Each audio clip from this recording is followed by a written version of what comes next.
Mike McCool here in the Royal Examiner studio, and with me today is Barry Lee. Barry has been a fixture on WINC radio for the past, 30-some years? Yeah, almost 37. 37 years, and if you've ever listened to WINC, you know Barry Lee. Well, he's retired, believe it or not. I mean, look at all that hair he's got, and he's retired. So he's doing a new program now called Breakfast with Barry Lee. Yeah. And we're going to talk about that. Yeah, well, I appreciate it, Mike. Appreciate the plugs. Are you enjoying retirement? Yeah, all 1 month of it, right? But I don't know. I mean, 7 years at WFFE where we met. That's right. We go way back to, I don't even know what year that was. I was there from 77 to 84, so you were there in probably 78, 79 maybe? Yeah. I started there we worked on weekends. Yep. So back then it was called Breakfast with Barry. Right. And so for the podcast, I thought, go back to the original Breakfast with Barry Lee. And So, after 44 years of getting up at like 3:30 in the morning, you just can't break that habit. You still wake up early. The animals wake you up early. Sure, they're used to it. Yeah, that's right. And so I just followed that same routine. And after a month, I thought, I really miss connecting with that radio family that I have. And I thought this is a neat way to stay in touch. And so get up at 5, feed the cats, take the dog for a walk, and instead of getting in my car and commuting to the studio, I commute 20 feet to the office, sit down, and start writing and record. And usually I'm done by 10, and the next day's done. Yeah? It gives you something to do? It does. You don't play golf, I guess? Not anymore. Not anymore. But I'm notorious for keeping 3x5 cards. Right. And I just got files and files and files of jokes and one-liners and topics and notebooks where I kept stuff, things that I've written that I'd like to sort of visit again. And you just don't toss them aside. I thought I got to use these somehow. So it's just like going to work every day. Well, it is great. And, if you don't feel like doing it at 5 o'clock, you do it at 6 o'clock. Yeah, it doesn't matter. Absolutely. I don't think people realize, when you're in the studio, it's not so bad we're sitting here talking to each other. But when you're in radio, we're sitting in the studio and there's not a soul in the building.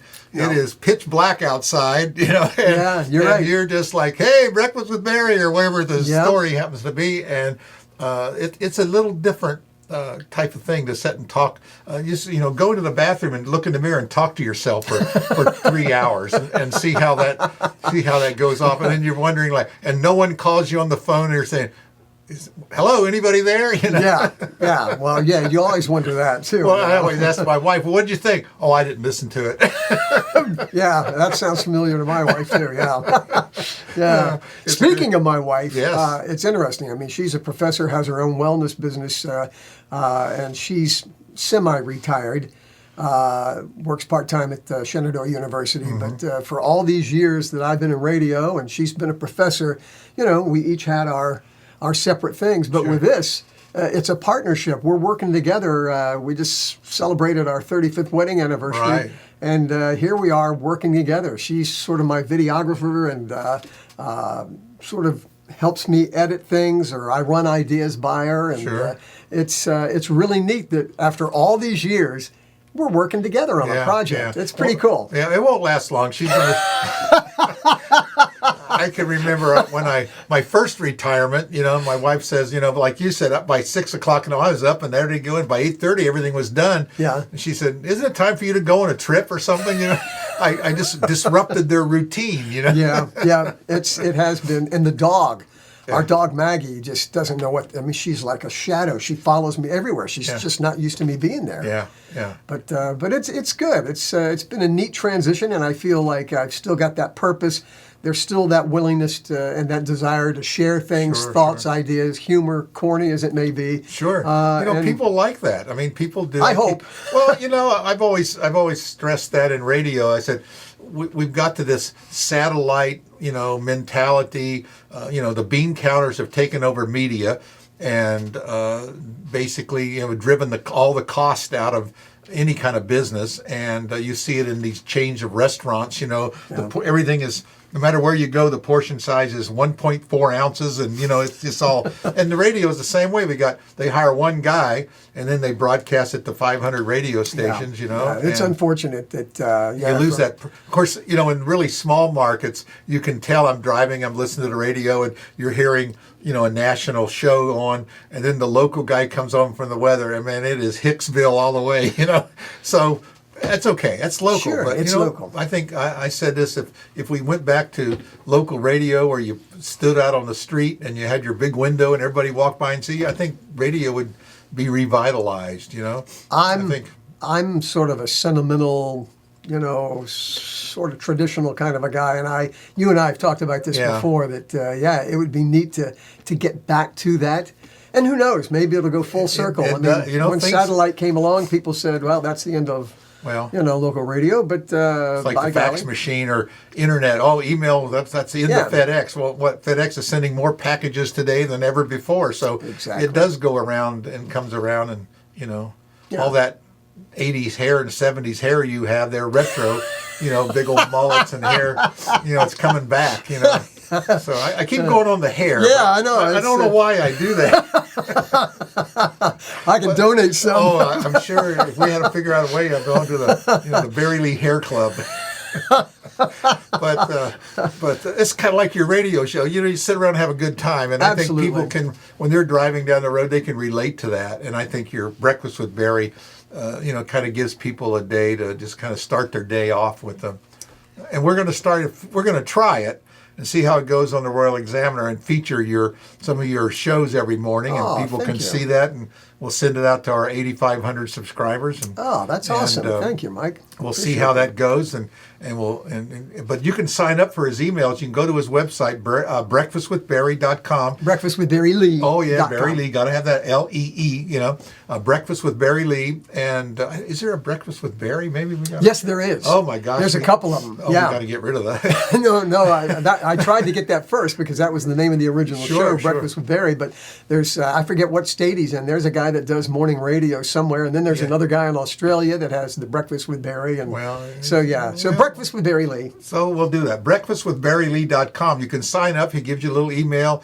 He gives you links to different things, little tidbits. I have a program on mine on the Royal Examiner called Interesting Things to Know, and it's kind of like I have all this information, and I said, what am I going to do with it? Exactly. It's not news, but it's things that you really should know. And little tidbits of things. So, we post things like that as well. So excellent. I think it's great. But I really appreciate you, not giving up and keep doing it. So what's the plan going forward? Just going to do this for a while or what? Until I run out of stuff to say. I think that'll never happen. No, and the idea too, some people said, I'm surprised you're doing it on the weekends too, but at 5 to 6 minutes, it's easy enough. And I thought, why not do the weekends? Because why just stick to Monday through Friday? And, right. And it's like a friend of mine, Jack Fretwell, used to say. He was a comedian, and after he'd tell a joke, he says, it may not have been funny, but it was short, Yeah, so, that's right. So, if you've got a show that's like, then hey, they can make it through 5 minutes. That's right. Intro, outro in 4 minutes. Right? Basically, yeah. But it's great that you're doing that, and hopefully we'll find some other work we can have you do, and you can MC things, and you can. That hasn't changed. You still do a lot of that. Still do a lot of that. I'm trying to cut back on that, but that doesn't seem to be working right now. It's not so bad if they pay you, but a lot of times they don't. No, but it's okay because it's a way to give back. But I have become more selective. I stick with some of the topics that or the causes that really speak to my heart, and people are understanding. Sure. It's they're adding up, and it's still a way to stay connected since I'm just sitting in the little office in my little cabin.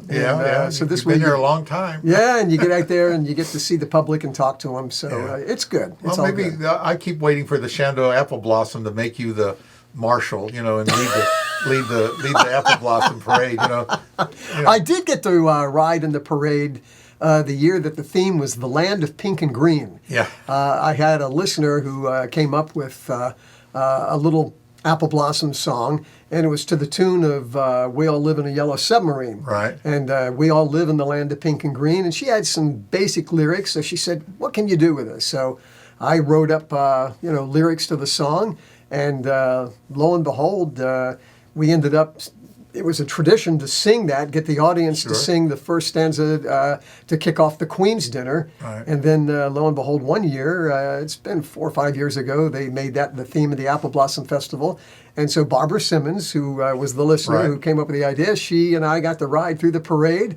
And had your wave. I think it was just like, it's sort of, that's awkward, man. That's, you don't know what to do with yourself, riding down in front of these people, And Lee Greenwood popped into one of the Queen's dinners, and I invited him to sing "The Land of Pink and Green" with me. So, what more could you ask? To sing a duet, with Lee Greenwood. Yeah. I mean, you have rose to the top. I mean, yeah. I don't know if I hit the notes, but at least I know he did. just a little low there. Yeah. Of course, I tell them I give you a one-liner. I sing solo, so low you can't hear me, right? But a boom, ching. It's great, Barry, to talk to you. It's been a long time. We call on the phone every once in a while, and bump into each other. Just bump into somewhere. You're always out and about. So we hope to see more of you in the future. Thanks, and Mike. Good luck on your retirement. Yeah, thank you, Mike. Thanks very, again, very Barry. Much. Appreciate it. Oh, and don't forget, breakfastwithbarrylee.com. There you go. That's so good. Thanks.